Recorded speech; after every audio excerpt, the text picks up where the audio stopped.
महाभारत के प्रसंग में एक कथा बड़ी अनोखी और अजीब है और भक्ति से भी भरपूर है। जब महाभारत में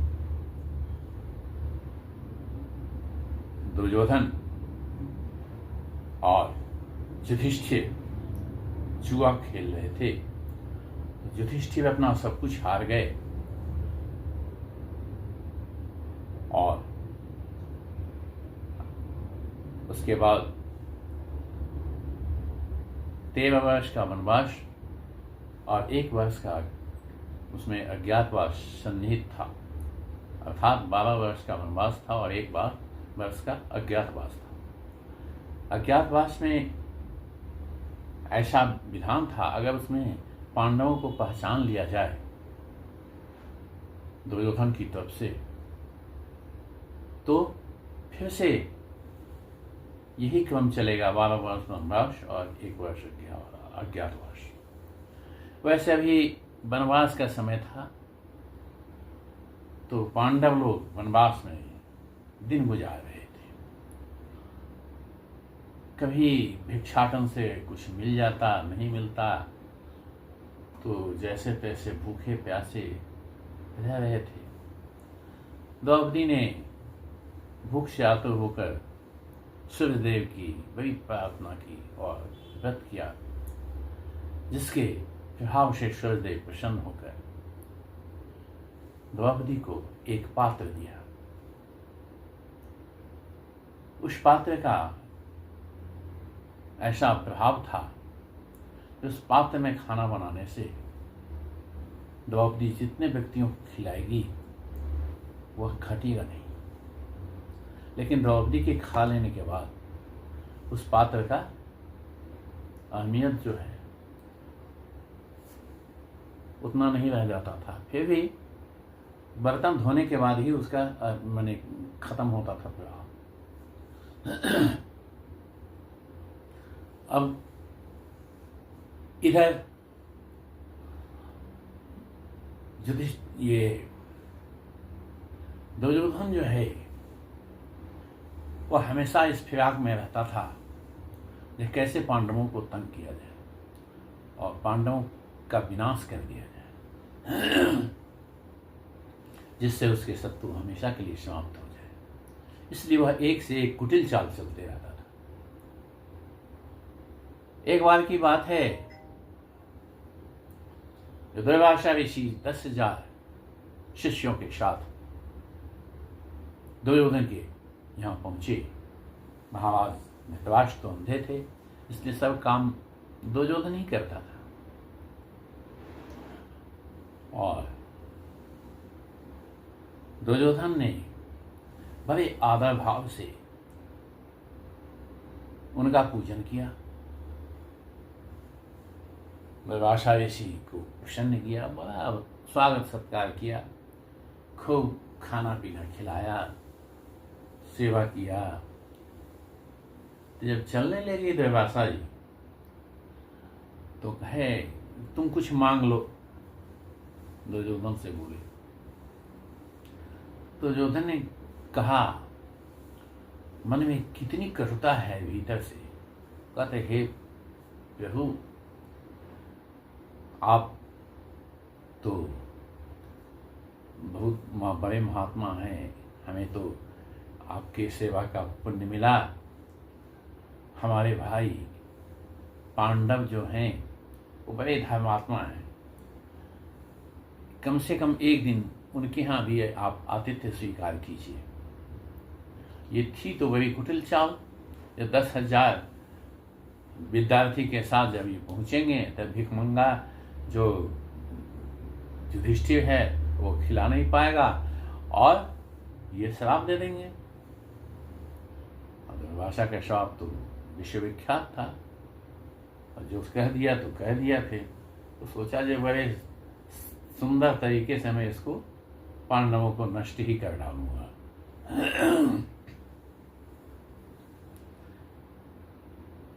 अपने विद्यार्थियों के साथ भगवान का भजन करते हुए दुर्वासा ऋषि पहुँचे पांडवों के यहाँ। खोजते खोजते जो पांडव कहाँ हैं, जंगल में जब पहुँचे तो वक्त जो है वह दोपहर से पार कर चुका था। सही पांडव खा पी के निश्चिंत हो गए थे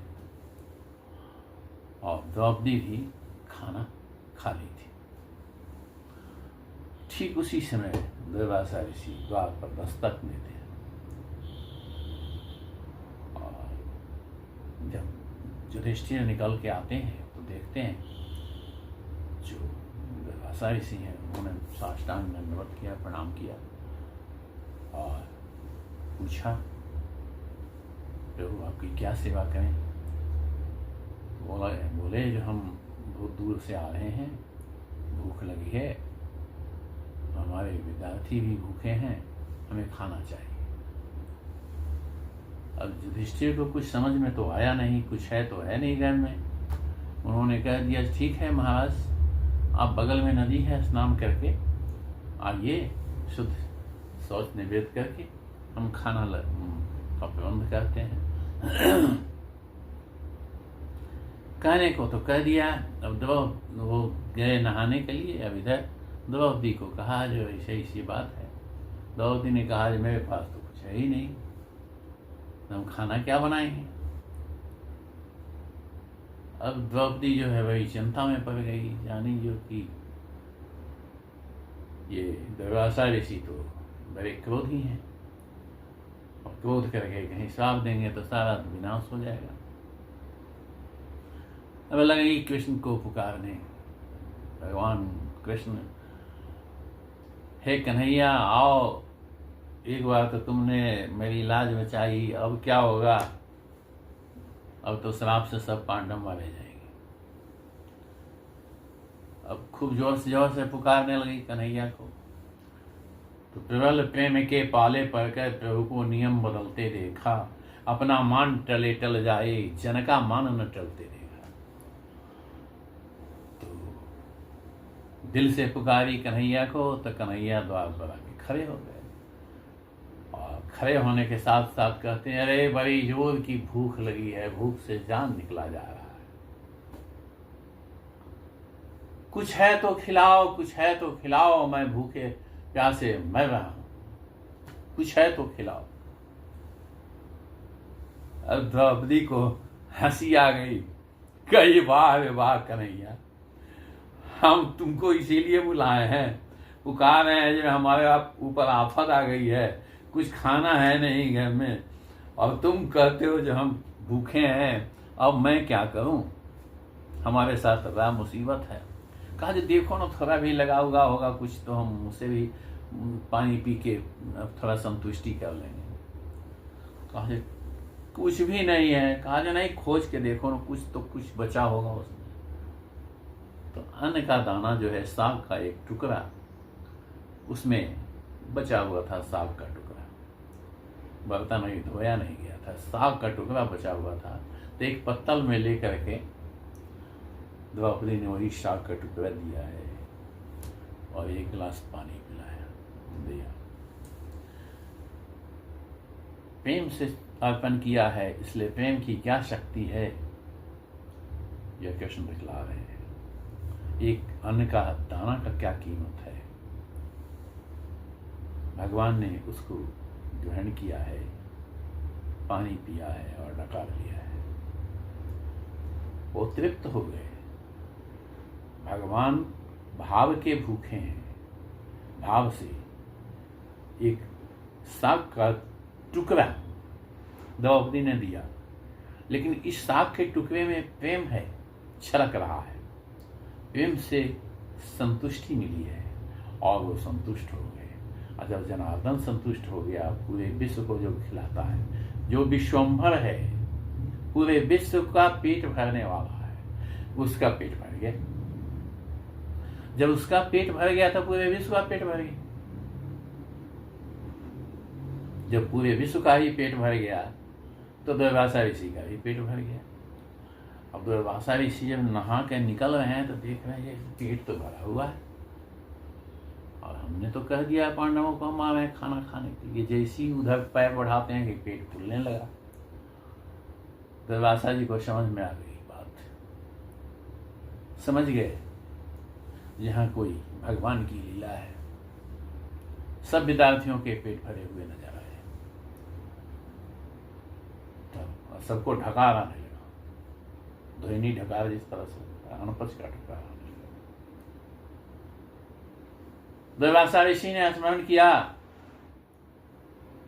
एक बार अम्बरीश को मैंने तंग किया था तो सुदर्शन चक्र आ गया था, तो उस बार तो माफी मांग के बच गया। इस बार अगर कुछ किया तो ऐसा नहीं हो जाए हमको खतरा हो जाए, मार ही डाले। इसलिए वो चुपचाप पतली गली से भाग निकले, अर्थात वो पांडव के पास आए ही नहीं। इस तरह से पांडवों की लाज बच गई। तो लाज बचाया किसने? कृष्ण कन्हैया ने। और कृष्ण कन्हैया ने कैसे लाज बचाया? तो प्रेम से लाज बचाया। वो कोई गुलाम नहीं थे द्रौपदी के। द्रौपदी प्रेम से पुकारती थी, अब कोई उपाय नहीं है तुम आओ, आती थी। तो इसी तरह से जीवन में ऐसा पाया गया है, मैंने अपने जीवन में भी अनेकों बार ऐसा अनुभव किया है कि भगवान को पुकारने से, सच्चे दिल से अगर पुकारें तो भगवान प्रत्यक्ष रूप से प्रकट तो नहीं होता है, लेकिन अप्रत्यक्ष रूप से किसी रूप में आकर के आपकी सहायता अवश्य करता है। भले ही आकाश से पैसा भी बरसाना पड़े तो बरसा देता है। ऐसा भी समय आता है आदमी को दिखता नहीं है, समझ में नहीं आता है, लेकिन भगवान आदमी को मदद करता है। तो जो भगवान के भरोसे है, भगवान उसकी इच्छा जरूर पूरी करते हैं। रामायण में भी तुलसीदास कहते हैं,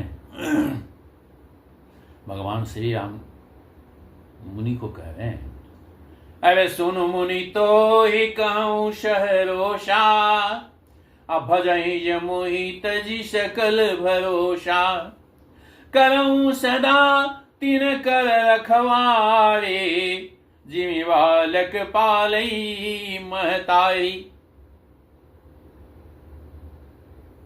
अर्थात जिस तरह से माँ अपने बच्चे को पालती है, भगवान अपने आश्रित भक्त की उसी प्रकार से रक्षा करते हैं।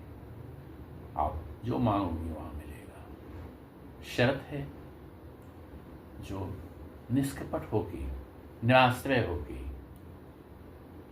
और उनकी शरण में जाओ, उनको पुकारो, भगवान दुनिया में कोई सहारा नहीं है, एकमात्र सहारे तुम ही हो।